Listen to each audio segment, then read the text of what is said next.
नमस्कार दोस्तों, आप सभी का स्वागत है। आपके अपने YouTube चैनल मानव जीवन में दोस्तों लाइफ में सभी आगे बढ़ना चाहते हैं और लाइफ में आगे बढ़ने के लिए हमें रोज ही कुछ नया सीखना चाहिए और आगे बढ़ना चाहिए। तो चलिए आज की प्रस्तुति शुरू करते हैं। श्री शिवाय नमस्तुभयम। दोस्तों, आप सभी लोग जानते हैं कि 5 फरवरी 2025 यानी बुधवार को पड़ रही है माघ महीने की अष्टमी तिथि। और दोस्तों, यह वह तिथि है जो माघ महीने में पड़ने वाली सबसे बड़ी तिथि है, क्योंकि यह बुधवार के दिन पड़ रही है और इसका बहुत ही बड़ा और विशेष महत्व होता है। पूज्य गुरु जी ने कहा है कि अगर कभी भी मौका लग जाए और माघ महीने की अष्टमी तिथि में बुधवार को पड़ जाए तो आप लोगों को 11 गेहूं के दाने का उपाय तो अवश्य ही करना चाहिए। इन दोनों का संयोग बहुत ही कम आता है। इसी के साथ में गुरु जी ने अपनी शिव पुराण कथा में बताया है कि इस दिन आपको 11 गेहूं के दाने वाला उपाय तो आपको अवश्य ही करना चाहिए, क्योंकि ऐसा दिन पूरे साल में सिर्फ एक ही बार आता है। और दोस्तों, आप सभी लोग जानते हो, बुधवार का अगर सबसे बड़ा कोई उपाय है तो वह 11 गेहूं के दाने वाला उपाय है। तो दोस्तों, इस बुधवार के दिन आप लोगों को इस 11 गेहूं के दाने वाले उपाय को जरूर करना है। बहुत सारे लोग होंगे जिन लोगों ने इस उपाय को ना किया हो, मतलब पूरा साल निकल गया, उन्होंने किसी भी दिन इस 11 गेहूं के दाने वाले उपाय को ना किया हो। पर दोस्तों, आपके पास एक आखिरी मौका बचा हुआ है जो कि 4 फरवरी के दिन है। तो इस दिन आप लोगों को इस वाले उपाय को जरूर कर लेना है। भले ही आपने पूरे महीने भर इस उपाय को ना किया हो, पर अगर आपने इस माघ महीने के बुधवार के दिन अगर इस वाले उपाय को कर लिया तो आपको इस उपाय को करने का वह फल मिलेगा जिसकी आपने कभी कल्पना भी नहीं करी होगी। इसीलिए आप लोग इस वाले उपाय को एक बार जरूर कर लेना है, ताकि आप लोगों के हाथ से यह मौका ना जा सके और आपको इस उपाय को करने का फल मिल सके। दोस्तों, यह उपाय पंडित जी ने अपनी अभी की ही श्री शिव महापुराण की कथा में बताया है। जिस उपाय को आज हम आपको बहुत अच्छे से समझाने वाले हैं। इस वीडियो को देखने के बाद इस उपाय को समझने के लिए आपको कोई और वीडियो को देखने की जरूरत नहीं पड़ेगी। तो चलिए दोस्तों, उपाय को शुरू करते हैं। देखिए, यह इस माघ महीने के बुधवार के दिन यह इतना खास होता है, इतना महत्वपूर्ण होता है। देखा गया है कभी कभी बड़े बड़े पूजा पाठ अनुष्ठान से जो मनोकामना पूर्ण नहीं होते, वो माघ महीने के बुधवार के दिन एक छोटे से उपाय करने से ही आपकी मनोकामना पूर्ण हो जाती है। और बहुत सारे लोगों ने इस उपाय को किया भी है और उनको इस उपाय को करने का फल भी जरूर मिला है। अगर आप लोग भी इस उपाय को करना चाहते हैं तो आप इस उपाय को पहले अच्छे से समझ लेना, सुन लेना, उसके बाद करना। आपको इस उपाय का फल जरूर मिलेगा। और इस उपाय को कर लेने से आपके घर में चाहे किसी भी प्रकार की दुख और समस्या क्यों ना चल रही हो, आपको उसका कारण भी नहीं पता है कि भाई यह समस्या किस कारण से चल रही है। उसका कुछ भी कारण हो सकता है, जैसे पितृदोष हो सकता है या किसी भी तरह का मंगल दोष भी हो सकता है। तो इस दिन आप लोगों को यह वाला उपाय कर लेना है। यह एक ऐसा उपाय है जिस उपाय को अगर किसी विशेष दिन पर किया जाए तो भाई उस विशेष दिन का जो है वह तो हमें मिलता ही मिलता है, पर हमने उस दिन पर इस उपाय को किया है तो हमें उससे भी बड़ा फल मिलता है और फल बहुत जल्दी मिलता है, क्योंकि आप इस उपाय को बहुत ही बड़े और विशेष दिन पर कर रहे हो। तो चलिए अब उपाय के बारे में बात करते हैं, लेकिन उससे पहले आप लोगों को यह जानना आवश्यक है कि आखिर यह उपाय किस समय करना है, किसको करना है और कैसे करना है। तो चलिए हम आगे आपको वीडियो में एक एक करके बता देते हैं।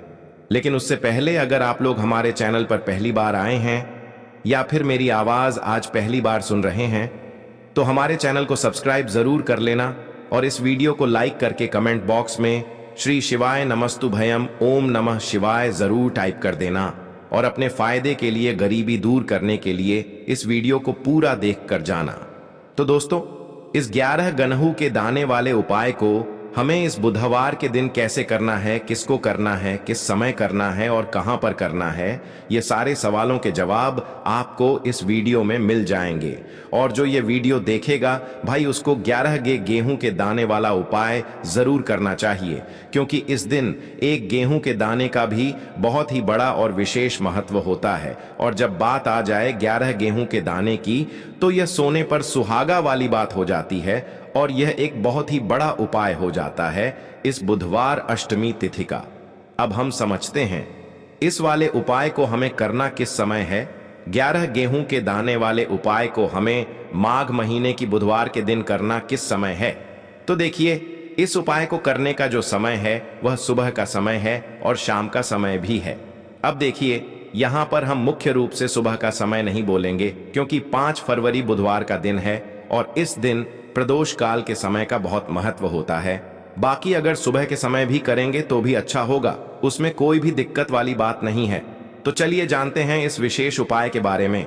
लेकिन उससे पहले एक प्रार्थना, अगर आप इस चैनल पर नए हैं तो आप इस वीडियो को लाइक करें, चैनल को सब्सक्राइब करें और कमेंट बॉक्स में आप अपनी राशि या अपना नाम जरूर डाल दें, क्योंकि हम राशि से जुड़ा भाग्य भी बताते हैं और भाग्य में चल रही परेशानियों को दूर करने के लिए वह आसान से आसान उपाय भी बताते हैं। तो चलिए अब हम अपने सबसे पहले उपाय की बात कर लेते हैं। देखो, गुरुजी ने कहा है कि अगर बुधवार के दिन अष्टमी पड़ जाए तो इस दिन आपको 11 गेहूं के दाने वाला उपाय तो अवश्य ही करना चाहिए। देखो, यह उपाय यदि आपके जीवन में कर्जा बहुत अधिक है, आपके जीवन में संकट बहुत अधिक रहते हैं, आपके ऊपर बहुत अधिक विपदा आ रही है, बार बार आपको अपने व्यापार में और अपने धन में हानि देखने को मिल रही है, यानी कि आपको प्रत्येक कार्य में हानि हो रही है, तो आपको यह उपाय करना चाहिए। देखिए, इस उपाय के लिए आपको 11 गेहूं के दाने आपको लेने हैं। ठीक है, 11 दाने लेने के बाद में आपको जरूरत होगी चावल के दानों की। 11 चावल के दाने और 11 गेहूं के दाने, और चावल के दाने खंडित नहीं होने चाहिए। अब आप कहोगे, भैया गेहूं कहां से लेने हैं? देखो, आपको किसी भी किराना स्टोर पर गेहूं के दाने मिल जाएंगे, जाके ले लेना, ठीक है ना। 11 गेहूं 11 चावल के दाने लेने हैं। साथ ही साथ आपको एक तांबे का लोटा लेना है और उस तांबे के लोटे में आपको जल भरना है। जल आपका खुद के घर का होना चाहिए, मंदिर का नहीं होगा। अब आप यह सब सामग्री लेकर पहुंच जाओगे महादेव के शिवलिंग के पास में। शाम के टाइम पे प्रदोष काल में देखो, जब आप यह उपाय कर रहे हो तो अपना फेस रखना उत्तर दिशा, नॉर्थ डायरेक्शन की तरफ। अब यहां पर जो मैं आपको क्रम बताने जा रहा हूं ना, उस मेरे क्रम को बहुत ध्यान से सुनिए। महादेव को अगर कोई सबसे प्रिय है ना, तो उनकी सबसे छोटी पुत्री, जिनका नाम है माता अशोक सुंदरी, जो आपके पास में चावल के 11 दाने हैं ना, उन चावल के 11 दानों को माता अशोक सुंदरी के स्थान पर आपको अपना नाम और गोत्र बोलते हुए समर्पित कर देने हैं, है ना। चावल के दानों को रखने के बाद में जो आपके पास में तांबे का लोटा है ना, उस तांबे के लोटे को कहीं पर भी हम जल नहीं चढ़, सिर्फ और सिर्फ माता पार्वती का जो हस्त कमल आपको दिख रहा है, यहीं पर गोल गोल आपको समर्पित करना है। उसी जल को और कहीं नहीं, ना तो माता अशोक सुंदरी के स्थान पर, ना तो शिवलिंग के ऊपर, सिर्फ आपको यहां पर गोल गोल जलाधारी पर आपको उस जल को समर्पित करना है। अब आपके पास में बचे हुए हैं 11 गेहूं के दाने और बचे हैं उन्हीं 11 गेहूं के दाने को आपको अपनी मनोकामना, अपने विशेष कहते हुए महादेव के शिवलिंग के ऊपर अगर आप बुधवार के दिन प्रदोष काल में समर्पित कर देते हैं तो आपकी जो भी मनोकामनाएं होंगी, जो भी विश होंगी, महादेव पूरी जरूर करते हैं। अन्न को समर्पण करने से, उस खासकर गेहूं को समर्पण करने से हमारी इच्छाएं पूरी होती हैं। और अगर वह दिन बुधवार का दिन हो, तब तो इससे सुंदर संयोग कुछ भी नहीं हो सकता। आपकी इच्छाओं को पूरा करने के लिए बहुत स्पेशल, बहुत प्यारा सा उपाय आप सभी को जरूर करना है। ध्यान में रखिएगा, यह उपाय प्रदोष काल में करना है। देखो, गुरुजी ने कहा है, भगवान शिव के शिवलिंग पर 33 कोटि देवी देवताओं का वास होता है। अगर हम शिवलिंग के सामने कुछ भी उपाय करते हैं तो हमारे सभी देवी देवता हमसे खुश हो जाते हैं। यह उपाय आपको अवश्य करना है। देखो, सुबह के टाइम नहीं कर सकते, ठीक है। अब बात करते हैं अगले उपाय की। देखिए, इस उपाय के लिए आपको मात्र एक लौंग का जोड़ा लेना है, यानी कि 2 फूल वाली लौंग लेनी है। साथ में आपको मात्र थोड़ा सा शहद लेना होगा और इसी के साथ में आपको तांबे के पात्र के अंदर शुद्ध जल लेना होगा। अब देखिए, इन सभी सामग्रियों को लेकर के आपको भगवान शिव के मंदिर में पहुंच जाना है। देखें, यह उपाय आप सुबह से लेकर शाम तक कर सकते हैं। तो वह सबसे पहले तो आपके पास जो 2 फूल वाली लौंग हैं, उन्हें आपको शहद के अंदर अच्छे से डुबो है, यानी कि दोनों लौंग पर आपको अच्छे से शहद का लेपन कर देना है। अब आपको जो आपके पास एक लोटा जल है, सबसे पहले तो उसे शिवलिंग पर धीरे धीरे समर्पित करना है और श्री शिवाय नमस्तुभयम इस मंत्र का जाप करते हुए समर्पित कर देना है। अब आपके पास जो 2 फूल वाली लौंग है शहद से, उसे आपको शिवलिंग पर अर्पित करना है और आपको प्रार्थना करनी है कि जीवन में जो रोग की स्थिति है वह समाप्त हो, जीवन के जो संकट और समस्याएं हैं वह सभी समाप्त हो, जीवन से जो कर्ज की समस्या है वह समाप्त हो। इस प्रकार से प्रार्थना करते हुए यह जो 2 फूल वाली लौंग ही शहद संयुक्त, इससे आपको शिवलिंग पर अर्पित कर देनी है। आपकी जो भी समस्या होगी इस बुधवार के दिन अवश्य ही समाप्त हो जाएगी। तो इस प्रकार से आपको पहला उपाय करना है। अब हम बात कर लेते हैं दूसरे उपाय के बारे में। देखो यह उपाय आपके लिए सर्वश्रेष्ठ होने वाला है। देखिए, इस उपाय के लिए आपको मात्र 5 हरे मूंग के दाने आपको साबुत लेने हैं, खंडित नहीं होने चाहिए। इस बात का ध्यान रखें। और इसी के साथ मैं आपको एक तांबे के पात्र के अंदर अपने घर से शुद्ध जल ले लेना है। अब दोस्तों, इन सभी सामग्रियों को लेकर के आपको सीधे पहुंच जाना है भगवान शिव के मंदिर में। देखिए, इस उपाय को भी आप सुबह भी कर सकते हैं और शाम के समय में भी कर सकते हैं। देखिए, भगवान शिव के मंदिर में पहुंचने के बाद आपके पास जो 5 हरे मूंग हैं, उनमें से पहला जो हरा मूंग है, आपको शिवलिंग के सामने जो नंदी महाराज होते हैं और उनका जो पैर उठा हुआ होता है, वहां पर आपको पहला हरा मूंग समर्पित कर देना है और आपको ओम नमः शिवाय इस मंत्र का जाप कर लेना है। फिर आपको दूसरा हरा मूंग लेना है और शिवलिंग पर जो श्री गणेश जी वाला स्थान होता है, वहां पर आपको यह दूसरा हरा मूंग समर्पित कर देना है। यानी कि शिवलिंग के सीधे तरफ आपको यह दूसरा हरा मूंग समर्पित करना है और फिर आपको ओम नम शिवाय या फिर श्री गणेशाय नम इस मंत्र का जाप कर लेना है। तीसरा हरा मूंग का दान आपको भगवान शिव की सबसे प्रिय पुत्री माता अशोक सुंदरी वाले स्थान पर समर्पित करना होगा।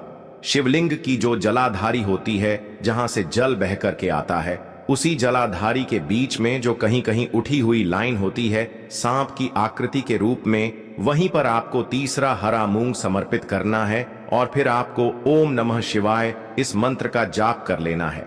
अब दोस्तों, चौथा जो हरा मूंग है, उसे आपको भगवान कार्तिकेय जी का जो स्थान होता है शिवलिंग पर, वहां पर आपको यह चौथा हरा मूंग का दाना समर्पित कर देना है और आपको ओम नमः शिवाय इस मंत्र का जाप कर लेना है। अब दोस्तों, आपके पास जो 5वां और अंतिम हरा मूंग बचा हुआ है, उससे जल के पात्र के अंदर डाल देना है और इस हरे मूंग से युक्त जल से आपको भगवान शिव के शिवलिंग का अभिषेक कर देना है। जल आपको बिल्कुल धीरे धीरे समर्पित करते जाना है और लगातार आपको शिव महापुराण के मूल मंत्र श्री शिवाय नमस्तुभयम इस मंत्र का जाप करते रहना है। फिर आपको शिवलिंग के सामने बैठकर, यदि आप अपने बच्चों के लिए यह उपाय कर रहे हैं, यदि आप अपने बच्चों की बुद्धि ज्ञान और विवेक के लिए उपाय कर रहे हैं, तो उसके लिए आपको प्रार्थना कर लेनी है। या फिर व्यापार में वृद्धि करने के लिए यह उपाय कर रहे हैं तो उसकी कामना करते हुए आपको प्रार्थना कर लेनी है। या फिर अपनी नौकरी के लिए कर रहे हैं, या फिर अपने इंटरव्यू के लिए, या फिर धन की प्राप्ति के लिए कर रहे हैं, जिस भी कामना के लिए आप उपाय कर रहे हैं उसे परिपूर्ण करने के लिए आपको महादेव से प्रार्थना कर लेनी है और फिर आपको वापस अपने घर आ जाना है। पूज्य गुरु जी ने कहा है कि जो भी व्यक्ति इस उपाय को कर लेता है तो यकीन मानिए आपके जीवन की जो सारे संकट, कष्ट और बाधाएं ही वह सभी समाप्त होंगे। अब हम बात करते हैं अगले उपाय की। इस उपाय के लिए आपको एक दीपक लेना है। दीपक आप मिट्टी का भी ले सकते हैं और शुद्ध आटा मढ़कर उसका दीपक भी आप तैयार कर सकते हैं। दीपक के अंदर गोल बाती का प्रयोग करना है और दीपक के अंदर आपको शुद्ध घी का प्रयोग करना है। इसी के साथ में आपको एक फूल वाली लौंग लेनी होगी। अब यह एक दीपक और एक फूल वाली लौंग लेकर के सीधा आपको पहुंचना होगा बरगद के वृक्ष के वहां पर। देखिए, सबसे पहले तो आपके पास जो एक फूल वाली लौंग है उससे आपको बरगद के वृक्ष की जड़ में समर्पित करना है। देखिए, अगर आपके जीवन में कोई भी बड़ा संकट आने वाला है, कोई भी बड़ा कष्ट आने वाला है, तो वह इस उपाय के माध्यम से दूर होने वाला है। महादेव की विशेष कृपा रहे कि जो भी संकट आपके जीवन में आने वाला होगा वह भी दूर हो जाएगा।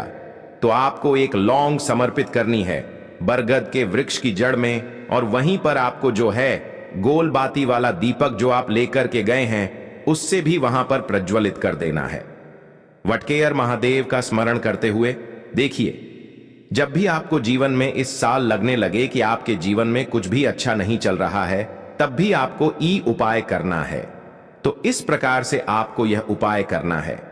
अब हम जान लेते हैं चौथे विशेष उपाय के बारे में। देखें, यदि आपके विवाह में, शादी में कोई भी समस्या आ रही है, यदि आपका जो कर्ज है वह दिन पर दिन बढ़ते ही जा रहा है, तो आपको यह चमत्कारी उपाय करना चाहिए।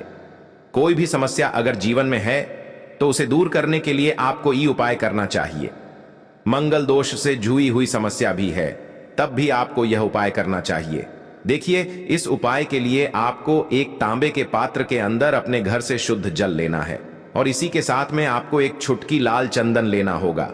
अब आपको क्या करना है कि जो लाल चंदन आपने लिया है उसे आपको उससे जल के पात्र के अंदर डाल देना है और यह जल्द जो है आपको लाल चंदन से युक्त तैयार कर लेना है और यह लाल चंदन से युक्त जल आपको भगवान शिव के मंदिर में लेकर के पहुंचना है। लेकिन यह उपाय भी आप सुबह से लेकर के शाम तक कर सकते हैं।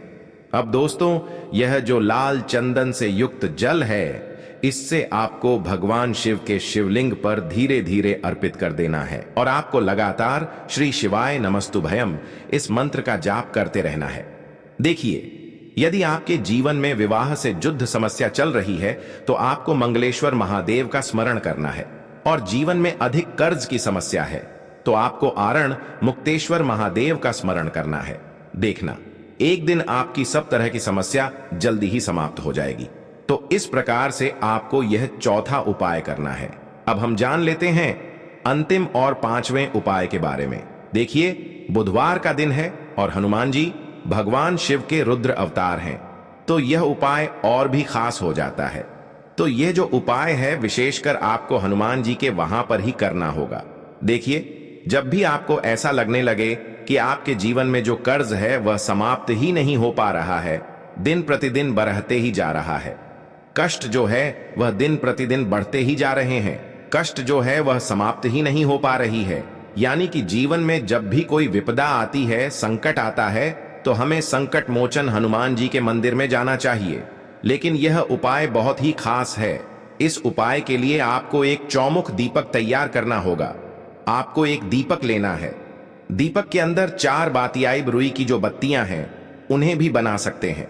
अब आपको लेना है एक कटोरी सरसों का तेल, और अब इस दीपक के अंदर या तो आपको चमेली का तेल डालना है या फिर जो आपने एक कटोरी सरसों का तेल लिया है उसमें आपको सरसों का तेल डालना है, और इसी के साथ में आपको मात्र एक फूल वाली लौंग भी लेनी है।